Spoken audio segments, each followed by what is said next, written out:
GO Comedy. It's now time for Let's Just Say. Give it up, your host, Natalie Walker!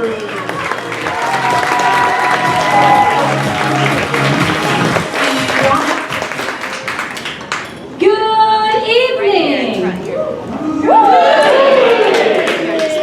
Welcome to Let's Just Say, a monthly storytelling event. You are here for a beautiful evening of storytelling of the theme of spark.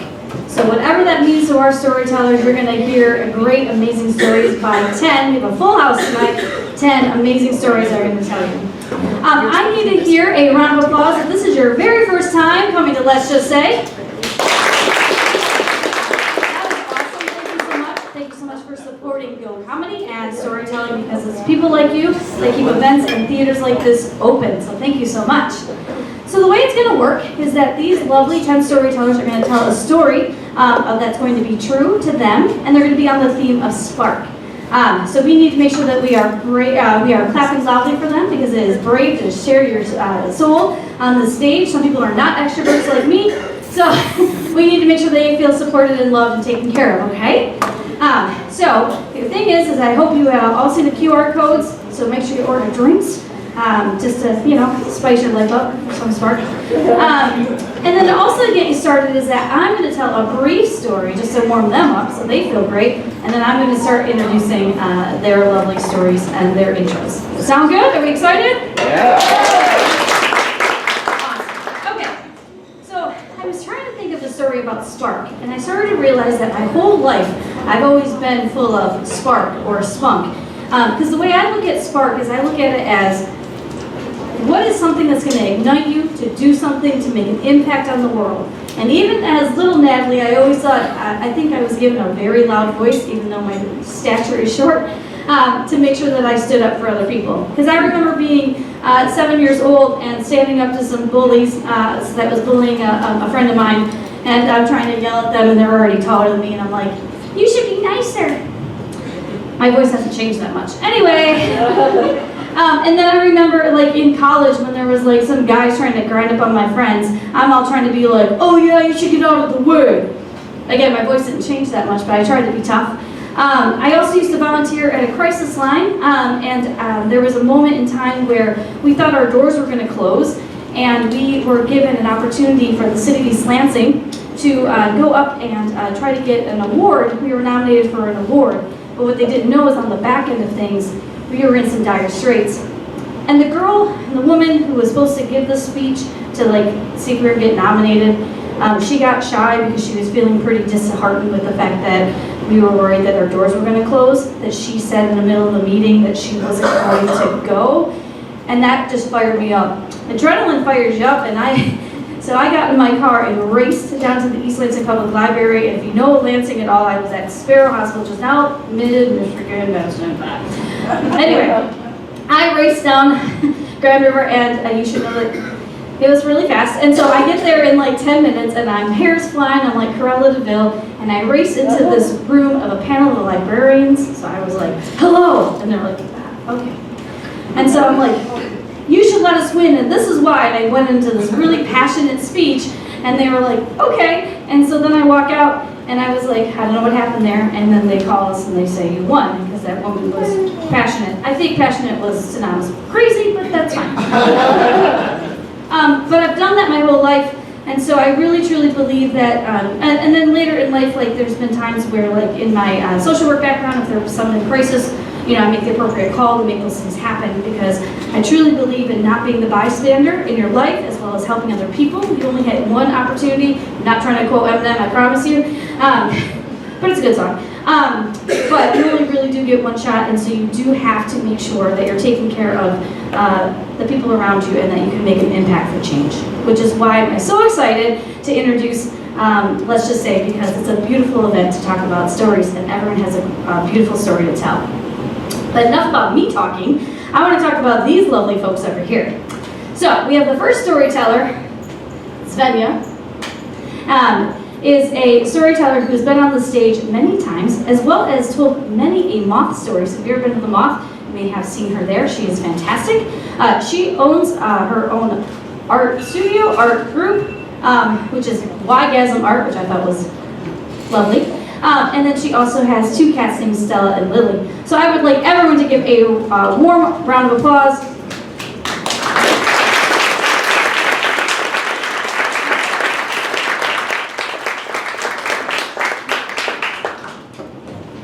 I want to know everything about you. I'm sitting across from Julie at Soul Cafe. What's your connection to Friendship Circle? How do you know the Zorns? Julie is the executive assistant for Bossy Shemtug. Bossy created the nonprofit Friendship Circle that now serves more than has served more than 3,000 individuals with special needs. And about a week earlier, Julie emailed me and let me know she was my personal staff fundraising assistant, which I'm like, amazing, awesome. But how did I get started? Well, I haven't thought back to 2019 in a minute, but let's just say, not my favorite year. Yet that year was the spark to get me to exactly where I am today, which is a dedicated fundraiser for Friendship Circle, as well as a Jewish leader in Metro Detroit. 2019 started spectacularly. I performed here at GO, the theme was lucky. I talked about how lucky I felt to be where I was at that point in my life living with bipolar disorder. I proudly talked about, having that balance of experience and hypochondria and keeping myself stable and highly functional. Then, a few weeks later, of course, I was hospitalized with mania, and true to form to all my previous episodes, I was in and out of hospitals with no end in sight, and I was not okay. I was trying to support myself doing document review, attorney document review, its own circle of hell, if I may say so myself. And I was really struggling. And financially, I had this, financially I was not okay, but I had this thing, I needed to believe that $1 was not my last dollar. So I proved that to myself by using it to buy a donut almost daily. I would go to Dunkin' Donuts and be like, it's okay. And I remember if you filled out the survey, you get a free donut, so you can use the $1 toward a drink. Anyways, so one of these days, so it must have been June 2019, I'm coming back from, I left early, document review, decide to stop at Dunkin' Donuts, and I'm sitting there with my phone, and I'm just desperate to find a different job, just something else I could do. And I'm somebody who loves camp. I love summer camp. It's been a million years since I've been there, but I'm like, wouldn't that be amazing? But of course, overnight camp is not an option because I have 2 cats that I love dearly and I would never leave them by themselves. Also, I'm very not okay in my mental health, although I lack that perspective or options, right? That's a beautiful thing. But I look and I see that there are jobs at JCC Day Camp. JCC Day Camp is just a few miles from where I live in West Bloomfield. And it lights me up, I get excited, I apply, and one of the options you could choose, what positions are you applying for, was to work with individuals with special needs, and I said, sure, why not? And I, instead of going home, drove to Heritage Park. I'm a Farmington nut, I'm a self-appointed ambassador of Farmington, so I love to plug all my favorite spots, but anyway, so I drive to Heritage Park and I'm in the parking lot and I look at my phone and it's not even 10 minutes later and Stephanie, the director of the special needs program, she already wants to interview me, and it just felt like the share, just meant to be, right? And so I get the position and I take that letter that says I'm going to earn $250 a week straight to Yad Ezra so I can get food assistance. And before camp started, we had an open house where the parents and the campers can come in and they meet you and kind of get a sense of what's going to be going on. And one of the people that comes that night is Jules, and Jules was my supervisor when I was 10 years old at Tamarack camps, and I just couldn't believe it. And Sean, one of her sons, was going to be my camper. And camp was supposed to be 10 weeks, and there was so much good, but I really was just not okay, just overwhelmed. And every week I was missing at least one day, and the Maccabi games were in Metro Detroit. It's Olympics for Jewish teens. I don't know if you have to be Jewish, but I'm pretty sure it's teens. But anyways, this was going to be in the exact same space where we're trying to like work with special needs young adults, it's already like a total nightmare to get anybody in a wheelchair out of that building. Like, I don't know how it's safe. It's like, so like having a whole group of young kids on top of that, I was like, my anxiety was like, this is not going to happen. So I gave my notice that I was leaving. So Soul Studio and Soul Cafe, they're part of Friendship Circle. They're like a mile from where the JC Day Camp was. And I don't remember the first time I was there, but I remember like that summer, I'm like, oh, I'm not at camp anymore, so I'll volunteer and work with artists. And you know, and the place was just like so exciting for me because there's art and there's these bios about artists. It's all about inclusion. It's like all these things that are wonderful, but I'm firing at like all cylinders. You know, like so I was like completely overstimulated by anything. And I remember being shocked when I, you know, had a meeting with the director at the time, and he fired me. So like that was the beginning. I forgot that at the beginning. So the beginning of me getting so committed to Friendship Circle was being fired as a volunteer. And I remember I would walk out of that office in that building, and I'm sitting in my car, and like my heart is pounding, and I'm like, I'm so angry, but I feel this need to show how valuable I am. So I don't think before that year I even did the Walk for Friendship, although like those signs, those purple signs are seriously everywhere, not to mention the magnets on people's cars. And so like that, sitting in my car before I even started driving, I signed up for the walk, and that first year in 2019, I think I raised like less than $200. This year is my 5th year doing Walk for Friendship, and as of today, when I checked, I've already raised $7,300, more than 190 donations. Thank you so much. That rejection, that sparked this need in me to show my value. But the reality is, we are all valuable and worthy and sparkly exactly as we are. Thank you.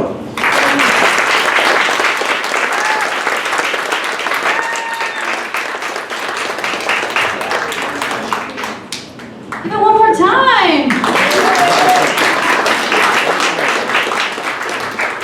I'm very proud to be part of your friendship circle. That might be a little silly. Okay, anyway, moving on. So our next storyteller has been a first-time storyteller here on the stage, but has been on 37 other stages. So I'm so excited to introduce this brand new storyteller to Let's Just Say. She is a retired high school principal, is a proud trans woman, and is excited to tell her story here on the stage. Let's give it up for Lacey.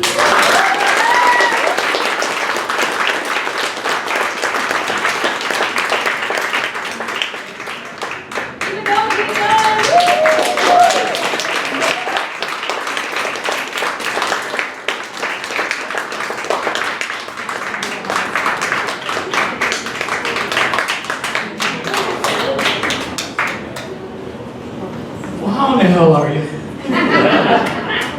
Hanging it. Hanging in. I can't see you out there, but you look good. I trust that. Yeah, it's what a joy. I waited a long time to be me, and I wrote some things down. I said, screw that. I'm just going to tell you my story, a little bit of a story. What sparked me to become myself? I'll give you a cue when you need to just do something. I'll just hold it like that. Now! I'm 75 years old. Oh, shit! Really? Yeah. And I knew when I was 5 years old. And most of you weren't born then. That's 1952. If you had history, that's President Eisenhower's tenure. And shortly after the war, my dad came home from the war. He was engaged to a French girl in World War II, and her parents wouldn't let him come to the States, or else I'd be speaking French. But I married my mom, and then here I am, and somehow I was born with a girl brain and a boy body.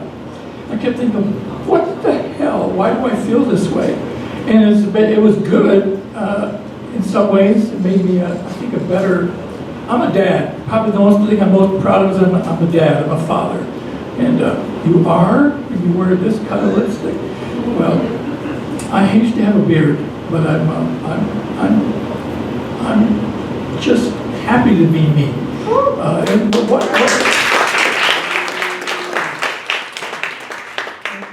And somebody can tell me when it's 5 minutes, because then we're going to sing a song at the end. be seduced. I know that's all. I wanted one to take me out to dinner for two.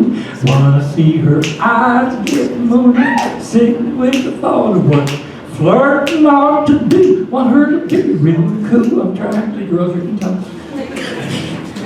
I love that song. It's a really good song. And then I go right into, why don't we get drunk and screw? But I'm not going to do that because I'm going to maintain my female component. So I have two wonderful kids. Where did that come from, Lacey? We have to be back at the home. The bus is coming about 5:30. So my son is a United States Army Ranger and a Purdue grad. My daughter is a wonderful girl, calls me every night. We're actually closer now than we were when I was, but I'm still dad. Dad's a good mom. I was married 3 times and divorced 3 times, but I really tried hard. And then I was, engaged a 4th time. So I still am attracted to women. That makes sense. I'm not into guys. But hopefully, so you never know. If the girl thing doesn't work out, I just may go the other side. You know. I love being a teacher, love being a principal. You wouldn't have recognized me as Jim, and that's a good thing. I worked really hard. You know, Miranda and Cecilia, and now I have Veronica. Probably the funniest thing was after my bottom surgery, vaginoplasty, which is a fancy word for this ridiculous. I came back into the room and I said to the nurse, I said, excuse me, I was only kidding, can I put it back? And she said, she looked at me with big eyes and said, no! I got at least wait a week. I'm good. You know, I'm good. So I have spoken 36 times and not in 7 minutes. I normally kind of warm up and, you know, if I try to be funny, I'm not funny. But I love my life. And what sparked me to be Lacey was I said, you know, I'm not going to go to my grave not knowing this girl. And I am a female. I've known that since I was a kid. And it's just a beautiful, beautiful thing. And so my kids accept me. A lot of people think that I have a friend who's a drag queen. Her name is Trixie at Pronto's, and she's outstanding. If you know Trixie, Trixie is. I'm putting a plug in for you, Trixie. What the hell? That's free. But Trixie's her name. When she walks out of it, I think her makeup off. Her name is Edward. Well, when I take my makeup off, which is very rare, my name is still Lacey. It's no longer, it's Lacey Marie Basil, and I was James Lyle before. I never would have named myself Lyle, but that's okay. So, I'm what you call a trans being, and I knew, what else can I tell you about me, my little story?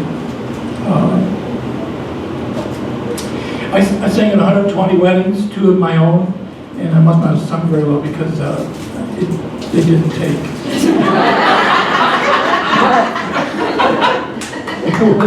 And I sang Paul Stuckey's song. He is now to be among you, at the calling of your heart. The wedding song, know that song? It's a good song.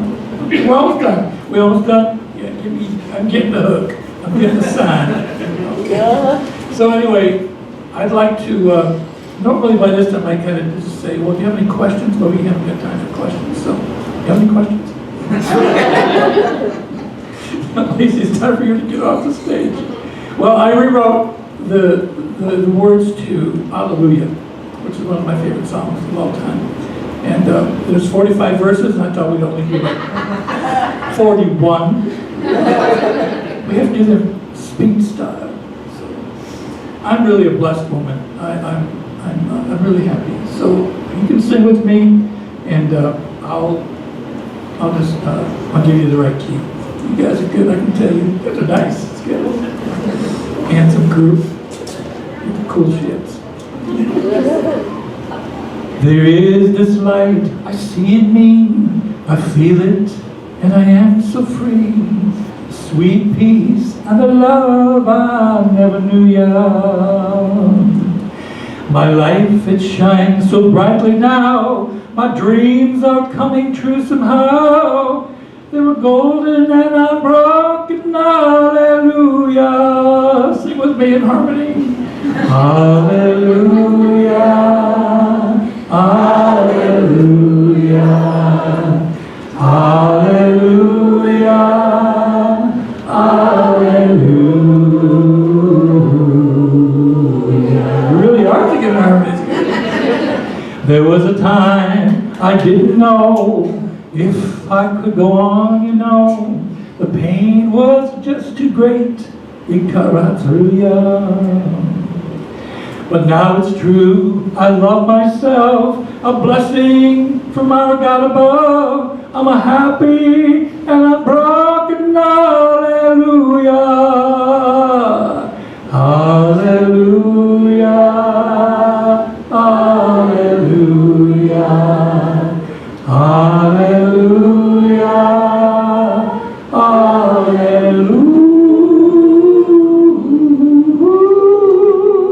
How high can you go? It's the hormones.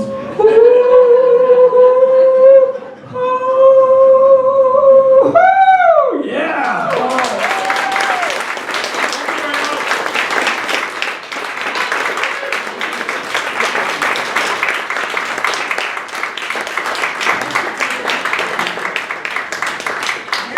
My legs together, that was good.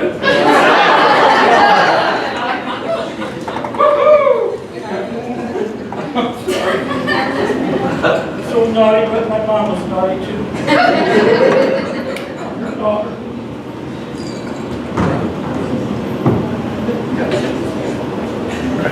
Thank you. Thank you, Steve.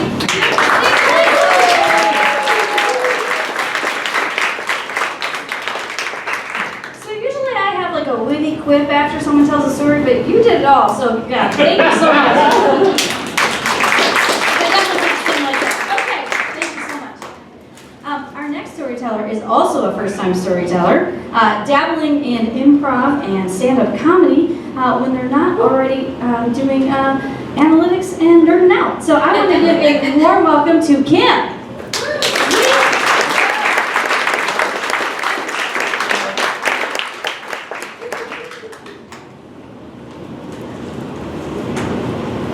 Good evening. My story begins at a breakfast meeting in Pittsburgh. There I was offered a life-changing career opportunity. It was in industry, and it was for an outsider, someone who thought and worked differently. I did decide to take the role. I moved to Kentucky, and I did the work. I built relationships. I led cross-functional teams. Did high visibility projects. I was hitting the markers that one should hit. Exceeding the, set goals, to get acknowledged as being top talent, bonuses, equity, the good things. On paper, everything was great. However, I was also the only person like me in every meeting I had. Well, let me say this, not every meeting. The meetings, English decision committee, those meetings, across various axes.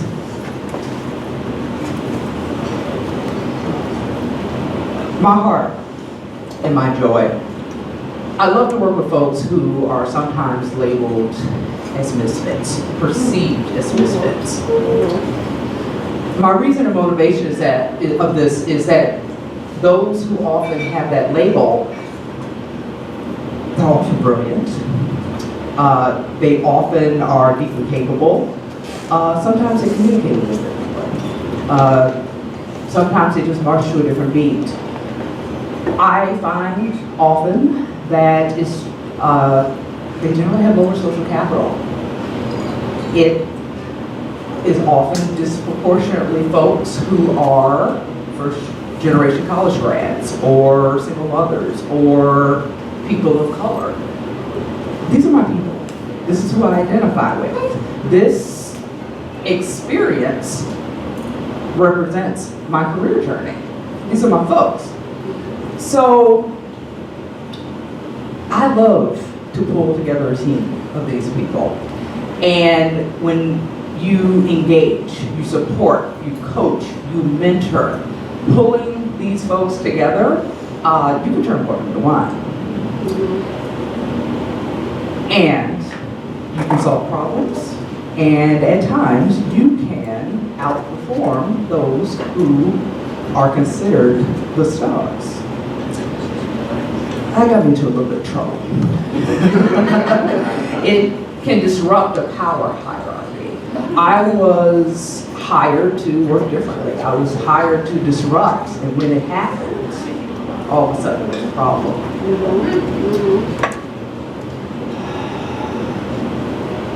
Everything changed over time. Honestly, April 1st, I received the biggest bonus of my life. Ridiculous. May 1st, I wasn't a cultural fit. They changed the leadership around me. They changed the personnel. I was under surveillance. Every move I made was questioned. I went left, they told me to go right. I go right, they're like, no, no, no. And I'm like, okay, no. Okay. I swear I sneezed once, and they were like, that was too loud. I was like, okay, we're over this. This is just absolutely ridiculous. And one day I was at a meeting, and I didn't recognize this was going to be a moment. Set the call, went on to my next one actually. After the call was over, I received an email. This email was about me, and it was about what had happened in the call. It was about 4 lines long. It was an inaccurate representation of what was going on, wholly inaccurate. And it implied that this wasn't the first email of this sort. I quickly replied, I was like, okay, this is misinformation. I gotta correct these lies, I can't let that fly. And I kind of moved on with my day. But something told me, you know what, you need to check that email again. And then I did. And I realized that this email was sent to me by mistake. My leader sent me an email that they never intended me to see. It is always helpful and useful to know what people will say about you when they think you will never know. It's informative. It can be liberating too, let me tell you. So this was evidence in black and white. So one confirmation that I was not losing my mind. I did appreciate that. But also that there was indeed something going on. This was my spark. This was the kind of catalyst for change. This was the provocation of what was to come. I also had a reminder that folks are watching me. Those who I described before, those who are often perceived as misfits, in a collective, that motley crew, they are watching me. And my behavior and response informs them of how they should be treated and how they should expect to be treated. I acknowledge my hypocrisy in that moment. I was doing something that I would advise others not to do. Or said differently, I would never advise someone to do what I was doing. I would advise the opposite. And that was a revelation for me. At that moment, I had to choose myself. Over, expectations of success, over fears of failure, over what other people might say. In that moment, I had to choose me. And I did. I resigned.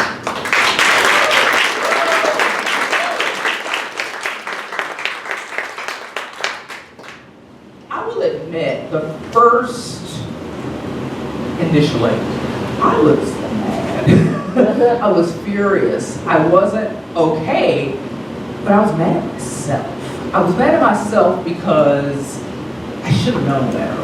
I should have, I missed a cue. However, I am also a sociologist, and I recognize that an individual fighting against the system will always lose.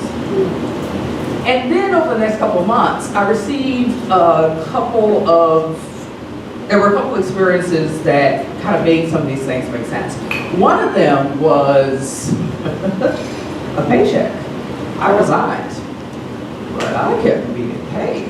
So that 4-line email, she was spicy.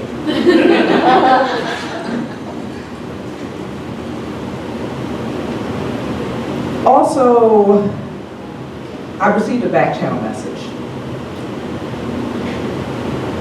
I was told that my departure initiated what's called an investigation and assessment. It was determined that this kind of tactic that was used against me, this about face, this night and day experience that I had, this was being employed against black employees, black associates.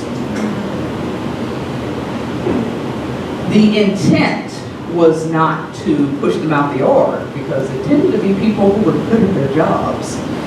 The intent was to humble, to put them in their place, to make them small. Y'all, I'm over 6 feet tall. There is nothing.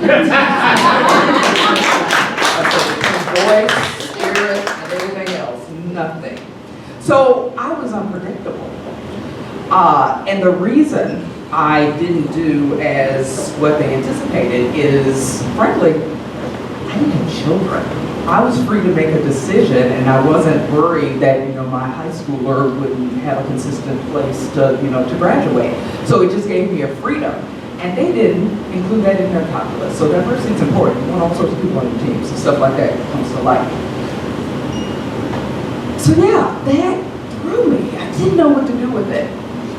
And then lastly, my motley crew, my folks, my people, they received data.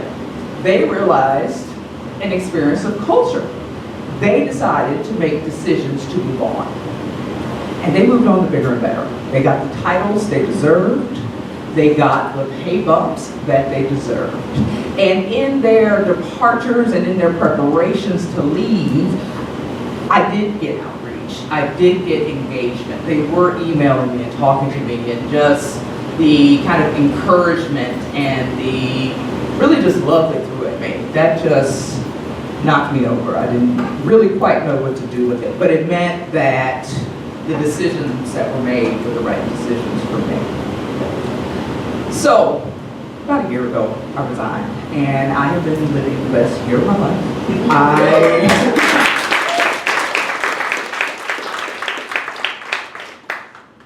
I've taken a restorative sabbatical.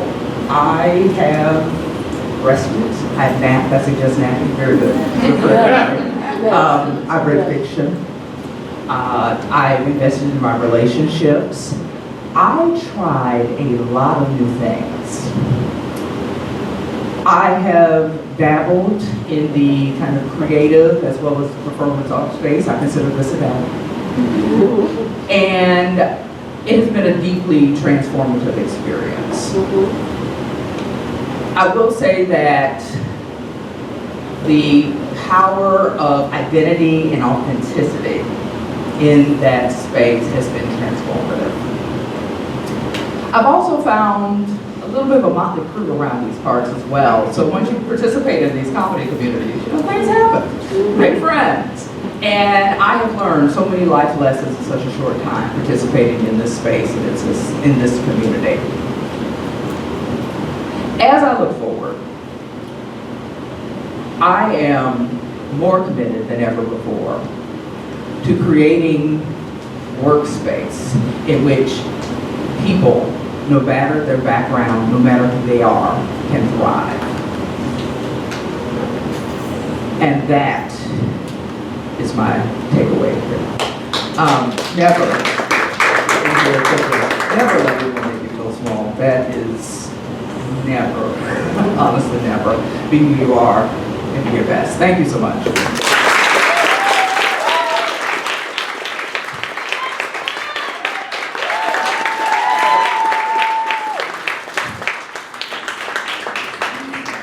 I think we can all relate to to people who make you feel small. And so I appreciate the fact that you told your story tonight for the first time. And let's just say thank you so much.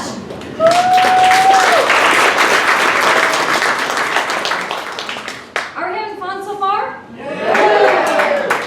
Thanks for the vibe check. Okay, I wanted to introduce our next storyteller. Now this person shares my name, so I'm already biased to liking her, but we're also friends as well.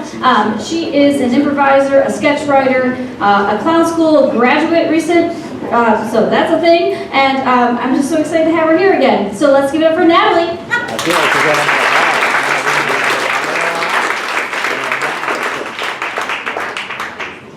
My first story is about other people's stories. This is a simple story about a moment when I connected with another human being in a deeply meaningful way. This interaction lasted only a few minutes, but had an everlasting effect on me. Sir Arthur Conan Doyle said, "There is nothing more elusive than an obvious fact." When I was in college, I would often peruse the books at Barnes & Noble. There is no better example of how elusive an obvious fact can be than the display of best-selling books. Authors enforcing obvious facts, jockeying with authors trying to dismantle the known universe. I love this drama. One aisle telling you to accept what you see, the other aisle telling you that everything you see is a lie. The fact of the matter is they're all wrong. Human reasoning is as trite as it is finite, but if it sells books, hey, go for it. Basking in my own glory and my own arrogance, I turned the corner and was halted by the most sobering of subjects. It was an aisle devoted to Memorial Day. Front and center were books on World War II. Thick books with black and white photos of America's greatest generation. These books were prominently displayed, and the prices ranged from $30 to $50. Next to them were colorized books of World War II. The same content, only those colorized books were 50% off. Then, shoved in the back, past the Civil War, past the Revolutionary War, were books on the Vietnam War. These books were both in black and white and in color, and many of them were on clearance. Don't get mad at me. I didn't make up this price point. That's just what I saw. Noticing this spurred a lot of questions. Did color make my grandparents' war seem too real? Were the black and white images easier to idealize? Is the Vietnam War so embarrassing that we can't bring ourselves to look at the images of our fallen, even when they're printed in iconic black and white? Several years later, I got closer to these answers when I took a job as an activities coordinator at a retirement center. I had the rare and extraordinary opportunity to sit with real-life World War II veterans who were nearly 100 years old. I heard stories from men who were gunners in the Navy, women who served in the waves. For some reason, there were a lot of Navy people in my facility. The hardest part of this job was saying goodbye, and I said goodbye to many of them. The passing of anyone who is nearly a century old is always hard to process, but it's even harder when they are veterans. There was a veterans wall, which displayed pictures of all the veterans in the facility. I remember that wall getting smaller and smaller every year. Then we started to see an influx of Vietnam veterans come into our facility. These veterans all had the same things in common. They were all too young to be there. They were all on oxygen. They never talked about the war. And many of them would pass away within 6 months of entering our facility. One way I have coped with this is to say thank you to any service member, no matter what is printed on or embroidered on the side of their hats. One day I was on a break from work at a local fast food restaurant, ordering an all-American lunch with a Diet Coke. I noticed a man next to me in line. He was wearing a veteran's hat. Without thinking, I just turned to him to say thank you for your service. Before I could say anything, I was struck by how emaciated he looked. He noticed me looking at him and was shy. I would even say embarrassed. He looked down at the floor. I said in a very gentle voice, "Thank you for your service." He looked up at me. His face lit up. He said, "Thank you. For people like you, I would do it all over again." He swelled with pride and gave me a hug. I wrapped my arms around him. He was so frail, it was like he was made out of paper. All of the interactions I've had with veterans, this one stands out. I never got his name. I don't know whatever happened to him. For me, I switched careers. I moved up here to Michigan, and I'm living a free and full life, full of hope. I have been able to accomplish so many things because I can look into my future and I can dream. I see the chasm of differences, I dare say injustices, between the generations of Americans. Some of us have had it so good. Some of us have had it good for a while, and that good was taken away. Some of us have fought and willed into existence the goodness we see all around. I can't make up this difference. I can't right the wrongs. I can't make whole the people that are wronged. Can't make right the millions of injustices that have occurred, but I can say thank you.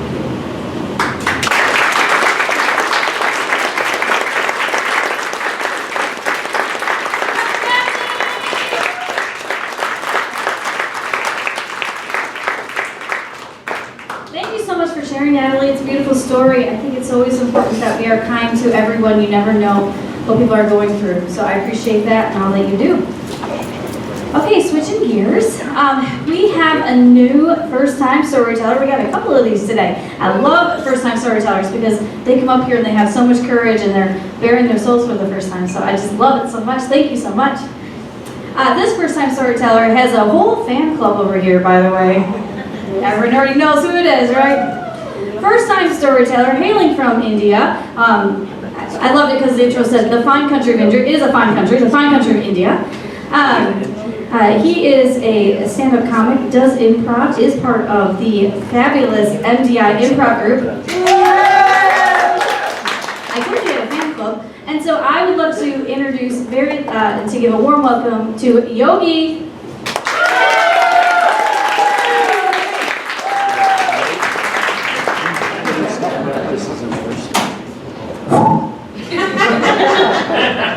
Thank you all for coming.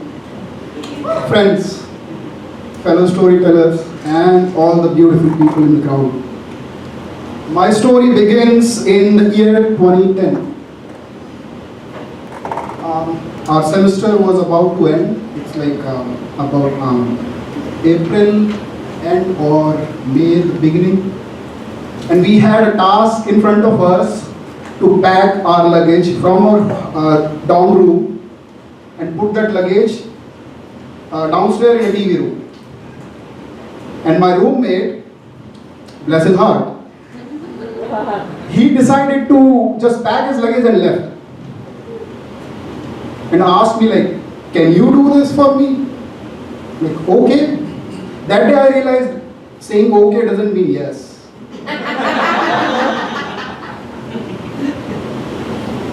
Fast forward few days, another friend of us, a common friend of us, came to knock on my door and said, Yogi, your roommate, where is his luggage?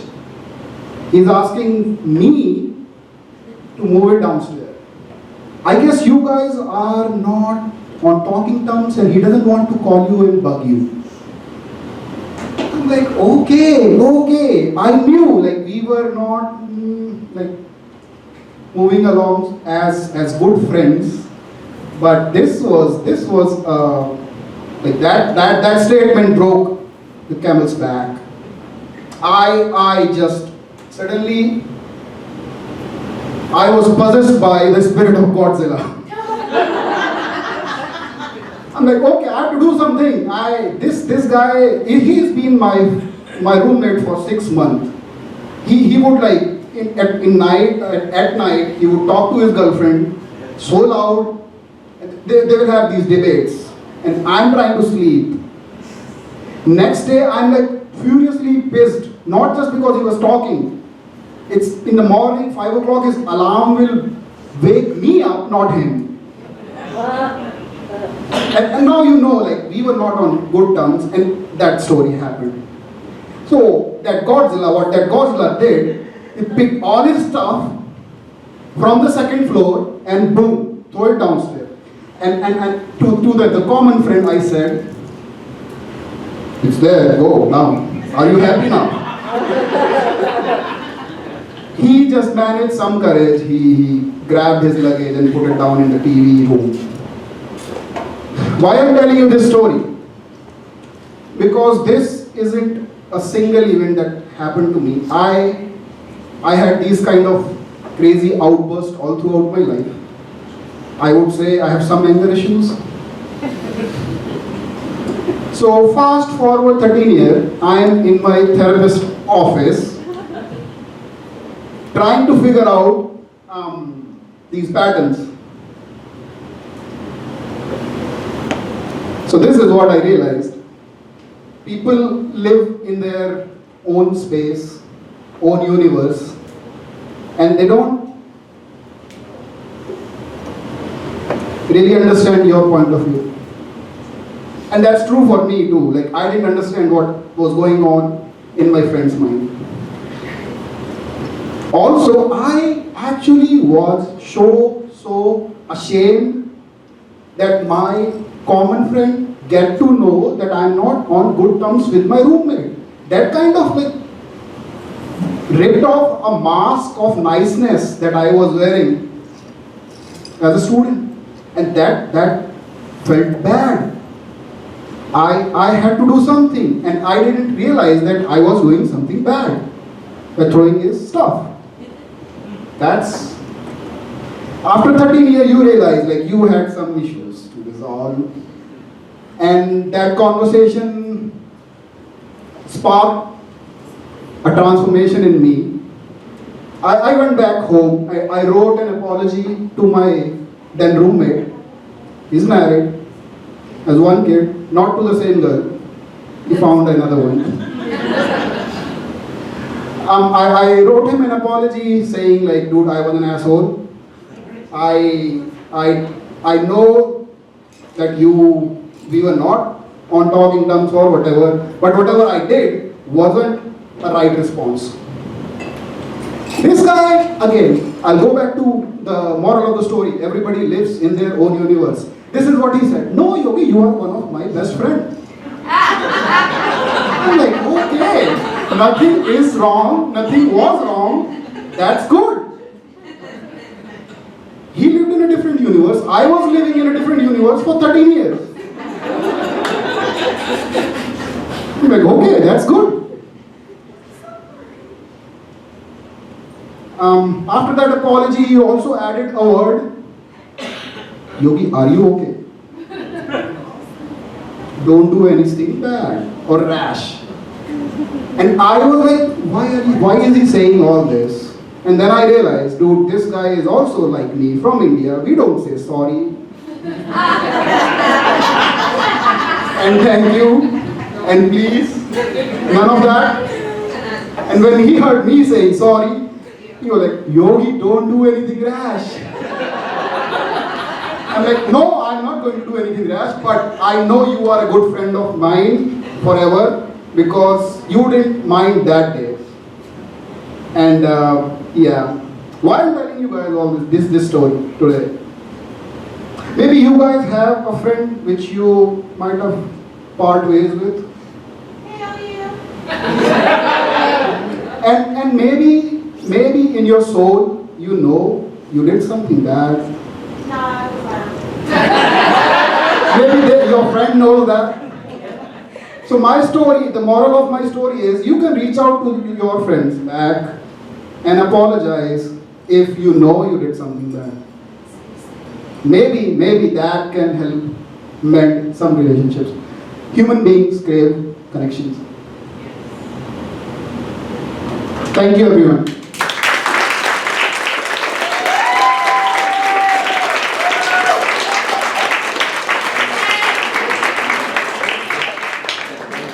Thank you so much, Yogi. Keep clapping for Yogi.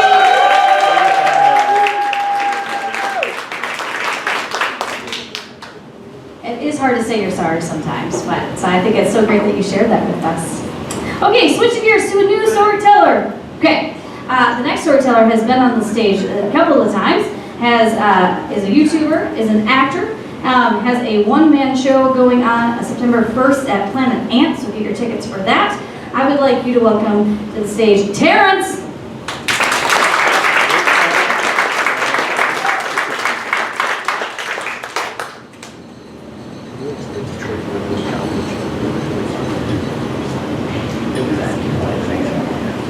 Using this.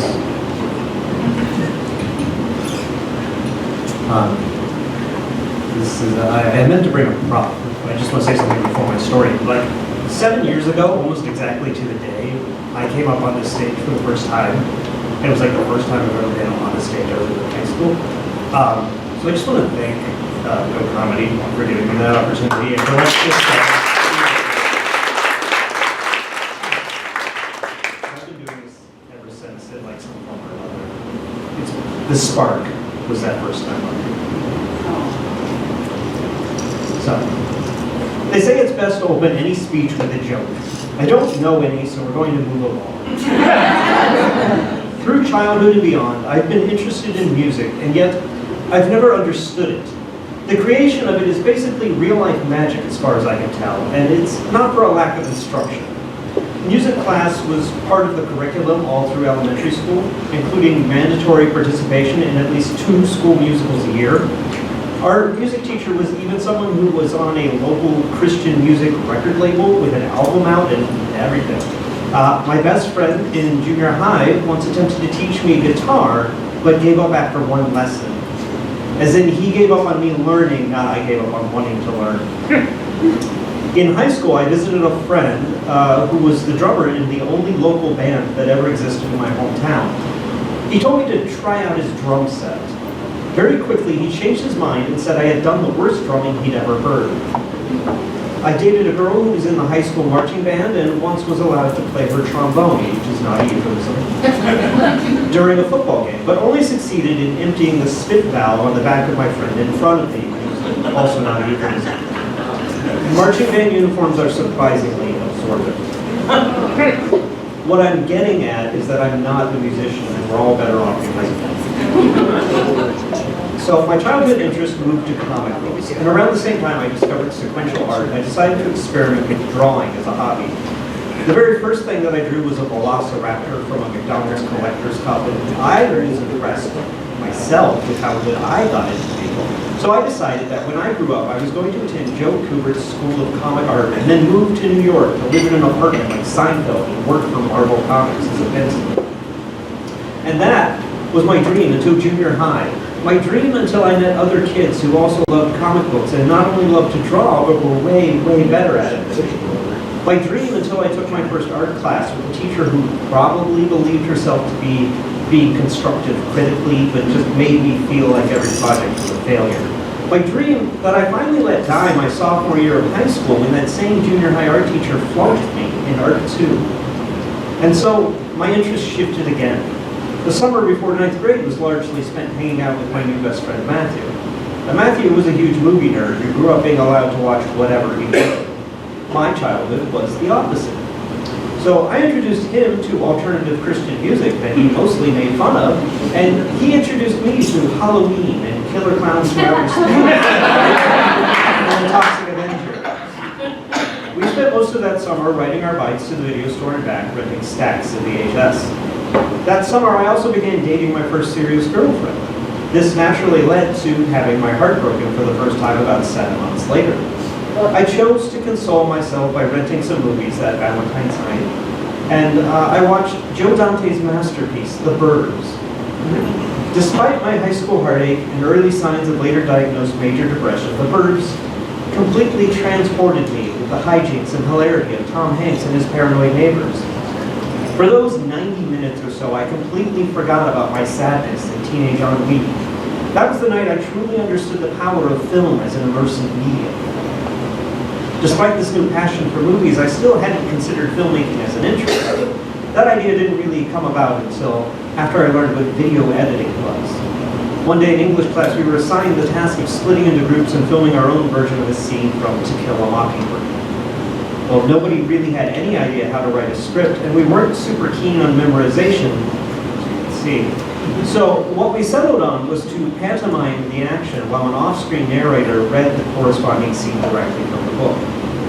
Everything went super easy, and I took the tape home only to discover that part of what we shot was garbled because we had used a really worn-out VHS tape. Still being lazy teenagers, we only wanted to reshoot missing scenes, and it was left to me to figure out how to put the new footage in the right place with the old footage.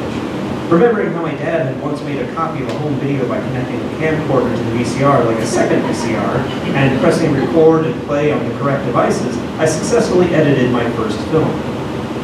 We received a good grade and a little note of praise because of our use of editing, rather than the standard high school video technique at the time of setting up the camera on a tripod and acting everything out like a play. And that was the germ that got me into the world of filmmaking. Once that was combined with reading Lloyd Kaufman's book, everything I needed to know about filmmaking I learned by making The Toxic Avenger, I knew what I wanted to do to fill that void left by the death of my previous dream of being a comic artist. Throughout this rambling mess up story, I've mentioned a couple of times that I've allowed my dreams or aspirations to wither and die. Some for good reason, like my interest in music, and some because I allowed external pressures to influence me, like with the art teacher who failed me. For a little while in 4th grade, I really wanted to be a stand-up comedian. Another inspiration to young me was Jerry Seinfeld. That dream, too, died tragically and publicly when I chose to try and do a stand-up bit for the school talent show and only had one joke, which I had gotten out of a joke book, and an audience member ruined it by shouting out the punchline before I could. Like, who the fuck does that to a kid holding a microphone for the first time in their life?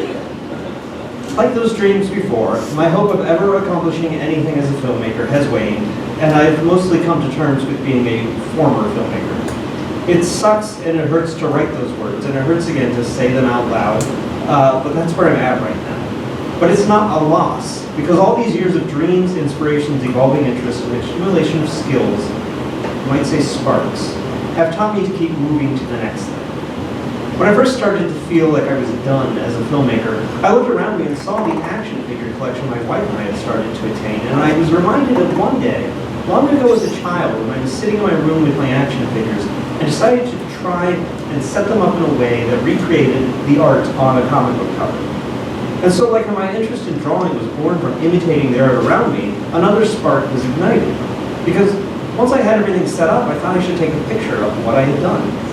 The picture was a blurry mess, but it was still technically my first action figure photo. Taking my interest in photography that began when I became the high school yearbook photographer my freshman year and combining it with my lighting and scene setting skills learned as a filmmaker, I took up an interest in action figure photography, an art form that I happily still participate in and see being my primary artistic interest for the near future. It may not be a career, but it's a creative outlet that helps me keep me sane. Likewise, those skills and contacts acquired as an indie filmmaker have given me the confidence to do things like found 2 film festivals and put on solo art shows. So whatever you're doing or creating, don't give up. Evolve, move forward, and keep making art.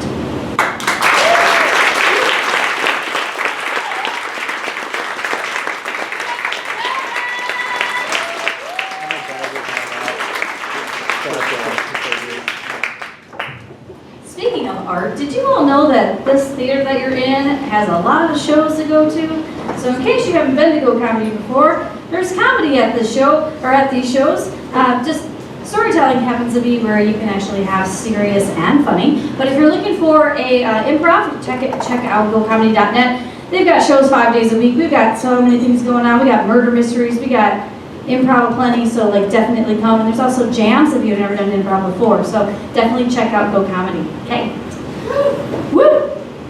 Okay, here we go. Switching gears here. So the next storyteller has been on the stage several times. She is an artist herself. She can make art, beautiful art. I've wanted to get your art, but I haven't been able to get that yet. She is a stand-up comic. She's told stories here, and she actually is a producer of a comedy show called Wholehearted Winery. That is a comedy show with wine. I think all those things are amazing. We should do those things. So please give it up to my friend Sarah.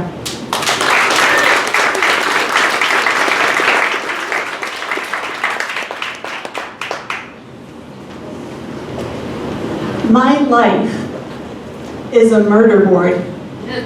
You know, with all the pictures and the colored strings and push pins that stretch out in every direction. Yeah, I tried for most of my life to follow what I thought were the rules, only the murder board strings got incredibly tangled and almost strangled me before I could figure out how to make them straight again. One of the first strings goes back to my early childhood growing up in Oak Park. I was about 2 years old, and I didn't know how to hold a pencil yet, but I had stories. And I told my mom the words, and she wrote them down faithfully with my 2-year-old grammar, and copies may be floating around still, I'm not sure.